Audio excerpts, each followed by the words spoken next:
안녕하세요. 건강의 달인 건달입니다. 혹시 감기약 드셔보신 분 계신가요? 한 번도 안 드신 분들은 거의 안 계실 텐데요. 전 세계 어디에도 감기를 치료하는 약이 없는 거 아시죠? 우리가 먹는 감기약은요, 감기로 인한 증상을 완화하는 약입니다. 감기는요, 워낙 흔한 질병이다 보니까 대수롭지 않게 생각하고 약국이나 편의점에서 약을 사서 드시는 분들이 많이 계십니다. 감기약이라고 하는 것이 일반 의약품이다 보니까 요즘은 편의점에서도 누구나 쉽게 구매가 가능하죠. 약국에서 구매한 약과 편의점에서 구매한 약의 경우는 같은 이름이라도요, 약의 성분이라든지 함량이 편의점에서 구입한 것이 적거나 다르기 때문에 효과적인 면에서는요, 약국의 약을 권해드립니다. 이건 일반 의약품에 대한 꼼수인데요. 편의점에서도 약국과 동일한 제품을 판매했으면 합니다. 감기약을 쉽게 구매할 수 있다 보니까 오남용이 일어날 수가 있게 되는데요. 잘못된 복용은 졸음이라든지 현기증, 두드러기, 위장장애, 간 손상 등의 부작용을 일으킬 수가 있기 때문에요. 의심 가는 사항이 있다면 추측을 통해서 결정하지 마시고요. 전문가의 상담을 받는 것이 좋습니다. 특히 어린아이의 경우에는요, 성인에 비해서 약에 대한 부작용으로 문제가 발생할 수가 있기 때문에 각별한 주의가 필요합니다. 만 2세 미만의 영유아기가 감기에 걸린 경우에는요, 반드시 의사에게 진료를 받아야 하는데요. 2세 미만의 아이의 경우에는요, 성인과 다른 반응이 나타날 수가 있기 때문에 반드시 처방받은 약만 먹이셔야 합니다. 그래서 감기약을 먹을 때 꼭 알아야 할 주의사항을 식품의약품안전처의 자료를 토대로요, 전해드리도록 하겠습니다.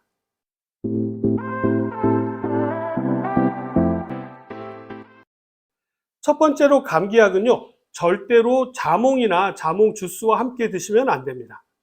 자몽은 산이 강한 식품이기 때문에요, 감기약이나 알레르기 약에 쓰이는 항히스타민제, 진정제 등과 함께 복용을 하시게 되면 체내 흡수를 방해해서 약효를 떨어뜨릴 수가 있게 됩니다. 자몽은요, 고지혈증 치료제나 부정맥 치료제 등과 함께 드시게 되면요, 이번에는 반대로 약물 효과를 과도하게 놀려서 위험해질 수가 있기 때문에 각별한 주의가 필요합니다. 오렌지 주스도요, 자몽과 유사한 성분이 함유되어져 있기 때문에 피하셔야 합니다. 다음으로 주의하셔야 될 식품은 카페인 음료입니다. 커피나 홍차, 녹차의 카페인 성분은요, 중추신경계를 흥분시키기 때문에 종합감기약이나 소염 진통제와 같이 드시게 되면요, 불면증이라든지 현기증, 속쓰림 등의 부작용을 일으킬 수가 있기 때문에 주의하셔야 합니다. 일전에는 커피에 대한 이야기만 해드렸지만요, 카페인이 함유된 차나 음료는요, 모두 다 피하셔야 합니다. 카페인은 초콜릿이나 콜라에도 함유되어져 있기 때문에 참고하시기 바랍니다. 다음은 우유인데요. 우유는 모든 약물의 흡수를 방해하고요, 약효를 떨어뜨리는 등의 부작용이 있기 때문에 피하셔야 합니다. 우유나 유제품을 항생제와 함께 드시게 되면요, 항생제의 효과를 떨어뜨려서 염증이 치료가 되지 않는다거나 악화되는 경우가 있기 때문에 각별한 주의가 필요합니다. 다음으로 주의하셔야 될 부분은 해열 진통제는 종합감기약과 함께 복용하시면 안 됩니다. 그 이유는 종합감기약 속에 이미 해열제 성분이 들어있기 때문에 해열제 성분이 중복되어서 과량 복용하시게 되면요, 간이라든지 심혈관계, 위장관계 출혈 등 치명적인 손상을 가져올 수가 있어서 임의로 약을 추가해서 드시게 되면요, 위험해질 수가 있습니다. 두 가지 이상의 감기약을 복용하는 경우도 같은 성분이 중복되지 않는지 제품 용기나 첨부 설명서를 확인을 해 보시고요, 약물 과다 복용이 되지 않도록 주의하셔야 합니다. 같은 약을 드신다 하더라도요, 약효가 느껴지지 않는다거나 또는 빨리 낫고 싶으셔서 한꺼번에 2번 드셔야 될 양을 한 번에 드시는 행위는 위험할 수가 있으니까 각별히 주의하시기 바랍니다. 이번에는 애주가 분들이 주의하셔야 될 부분인데요. 석 잔 이상의 술을 마시는 사람의 경우에는요, 해열 진통제를 복용하게 되면 간이라든지 위장에 큰 출혈이 일어날 수가 있기 때문에 음주 후에는 감기약을 드실 때는 반드시 전문가와 상담을 하신 후에 복용하시는 것이 안전합니다. 다음은 감기약을 처방받으실 때 항생제를 같이 처방받는 경우가 있는데요. 항생제는요, 증상이 나아졌다 하더라도 중간에 복용을 중단하시게 되면 안 됩니다. 일반적인 감기약은요, 증상이 나아지게 되면 복용을 중단해도 괜찮지만요, 항생제는 세균성 감염이 있는 경우에만 의사의 처방에 따라서 사용되어지는 전문 의약품이기 때문에요, 개인 마음대로 복용량을 줄인다거나 중단하시게 되면요, 균이 죽지 않아서 항생제에 대한 내성을 보일 수가 있게 됩니다. 이렇게 되면 항생제의 양을 많이 늘려야 된다거나 더 강한 항생제를 써야 하는 일이 벌어지기 때문에요, 꼭 항생제의 경우에는 증상이 호전되었더라도요, 처방받은 대로 끝까지 복용하시는 것이 중요합니다.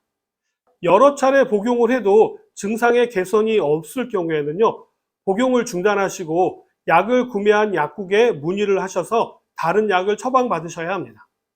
특별히 어린이는요, 어른과 달라서 감기약도 주의가 필요한 부분이 있는데요.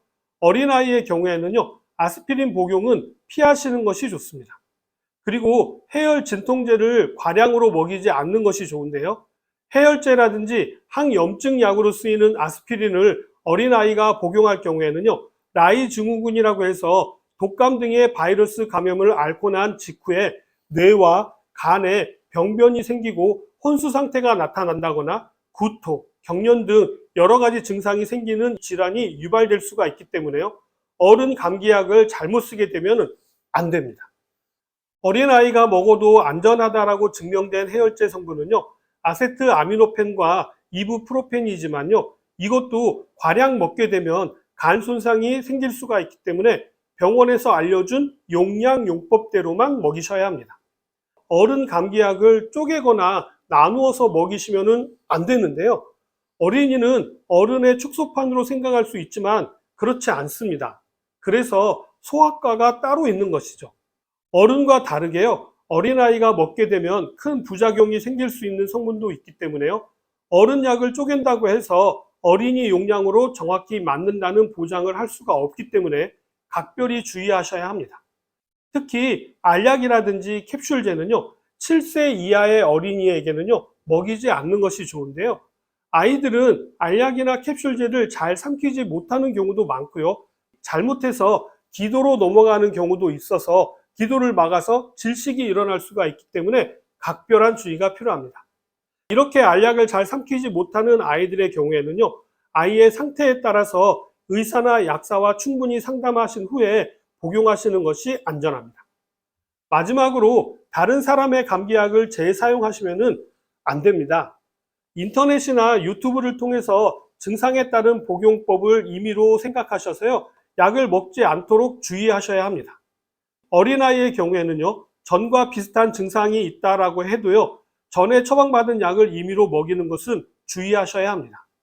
복용한 후에 남은 약은요, 영유아 손이 닿지 않는 곳에 보관하셔야 되고, 가능하면 오래 두지 않게 하시는 것이 좋습니다. 오래된 약은요, 그냥 쓰레기통이나 음식물 쓰레기로 버리시지 마시고요, 가까운 약국에 폐의약품 수거함에 버리시는 것이 가장 안전합니다. 오늘은 감기약을 드실 때 주의하셔야 될 내용을 식약처에서 알려주는 내용을 기반으로 해서 전해드렸는데 좀 도움이 되셨나요? 그럼 저는 다음 시간에 다시 찾아뵙도록 하겠습니다. 감사합니다.